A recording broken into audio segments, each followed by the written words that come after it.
you know. But they do have a real fight that's coming out at the end of September, and that's Jermell Charlo versus Canelo Alvarez. What do you think of that? I know, man. I know. Yeah? Early predictions. Who you got on that?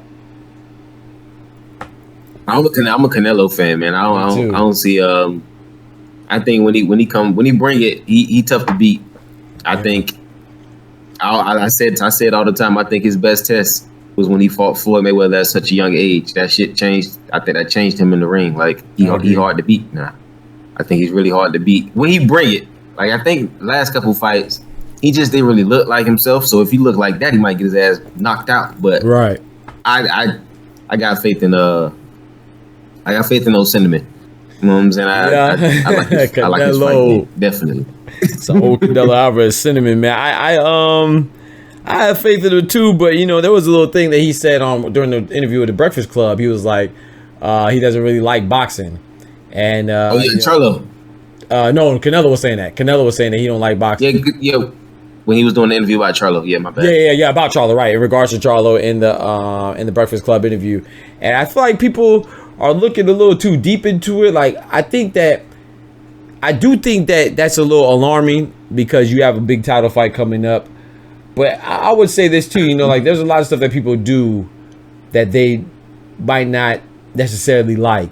However, I do think it's not good because when you like something and you're doing it, it gives you that extra oomph, you know what I'm saying? Instead of running that 10 miles, you might do 10 and a half or you might do 11 because you like it and you love it. So I don't think it's a good sign, but I don't think it's necessarily too negative to where there's no telling how long he felt that way. You know what I'm saying? There's no telling how long he felt that way. And just because he doesn't necessarily like it doesn't mean that he doesn't find it necessary. And when somebody finds something necessary or it means to an end, hey, that's a lot of motivation right there. You know what I'm saying? He was just talking about, because I know he mentioned also that his son wants to do it, but he was like, to his son, he wants to see in a couple years, you get hit in the face and see if you still want to do boxing, you know? So I think he could be looking at it as far as like maybe like a life and a health standpoint, or like, you know what I'm saying, keeping all your faculties about you standpoint, a well-being standpoint.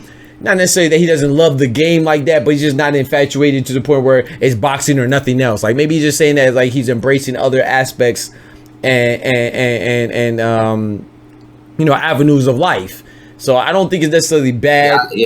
Oh, go ahead. I want to know what you think. I was about to say I agree with that, but you know, I don't think it's a bad thing at all. I think people got a bad perception about things like that. Like I don't think there has to be like this burning passion to be damn near perfect at something. You know what I mean? Like I think there's a lot of people who their actual motivation is the fact that whatever they're doing, they're trying to be perfect at it. Like they're gonna still do the best. They may not be completely passionate about doing any damn thing, but living life. Right. You know what I mean? Like everybody doesn't have a job in this world that's gonna be their passion. Like some people just like to be perfectionists. Right. And I think a lot of people read a little bit too much like into stuff like oh, it's a fight game, you gotta love to fight. Like I don't really believe people have to love to get hit to want to dominate you when they're fighting you. Exactly. Exactly. If they want to kick your ass, that doesn't mean I actually like to fight. But I would do everything to make sure you can't beat me. Right. You know what I mean? So that's I think is another type of motivation for fighters. Like it's people who love like even like it could be any job really. I think, you know, I know professional athletes that do other stuff. Right. Some of them love to hoop all the time. Some of them just love to be great at their job. You know what I mean? Like not necessarily love hooping, but that's what they're doing. But you take them out fishing, they love to fish. You know what I'm saying? They love to do art, love to do other shit, love to, you know, buy real estate, whatever the case may be. So I don't actually think that's really alarming to me at all. I feel like as long as he locked in, you know what I mean? He ain't new to the game. Exactly. Like you said, he got kids now. I don't know if I would want my jit to do that. You know what I'm saying? Especially with the amount of money that he done made. Like, exactly. Shit, the same way it used to be. Like, right. I don't buy into it too much at all. Yeah. Like, to me, the fact that he on the damn Breakfast Club instead of training is a big deal. The guy, what he said about his motivation. Right.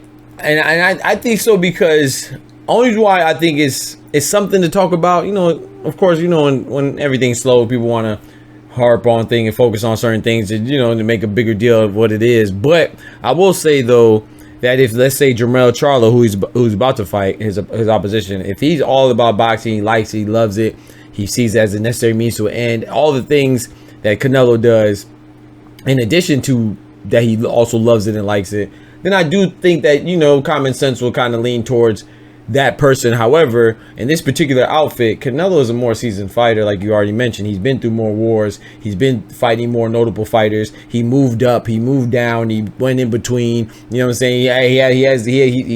He has the knowledge and the experience. So I think the only part that kind of worries me is that I remember when Oscar De La Hoya said that Canelo wasn't focused on boxing.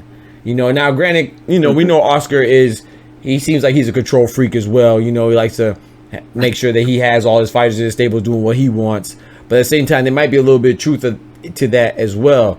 So I remember Oscar De La Hoya said that a little while ago before they did their split. So I don't know. I mean, maybe he was hinting towards that, you know, because Canelo does have other business ventures. But like you said, I mean, shoot, I wasn't really big on engineering. I still got my PhD in it. You know what I'm saying? It wasn't no easier, you know. So, but I still do. That's what I want to do, you know. But I knew I also wanted to box. I also wanted to make music, and I also wanted to do other things. But I was still able to focus enough on engineering to where I got to the epitome as far as scholastically goes. You know, academia goes. I got to the epitome of that, and so did you. So that doesn't mean that boxing or whatever you're doing has to be. You know, you have to be, I don't know how to say it. You don't have to be, everything is for that except that, and, you know, ignore everything else to be good at it. Like you said, you just got to kick Jermell Charlo's ass. You know what I'm saying? He might not want to be the best ever anymore, but, you know, so I don't know.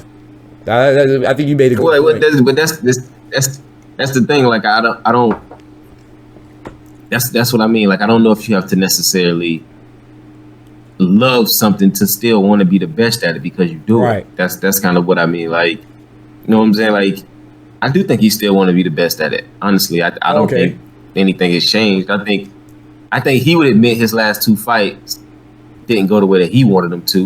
And I think that's what a lot of people piggybacking off of that also, you know what I mean? The fact that his last couple fights he hasn't really performed. Yeah, but one of his last couple fights he was expected. Right, but he moved up too against. Yeah, exactly. They didn't go the way that he expected, but he might have also bit off a little more than he can chew as far as dominating. He may still win the fight, right? But he may not be able to, you know, create the separation for the judges the way he used to.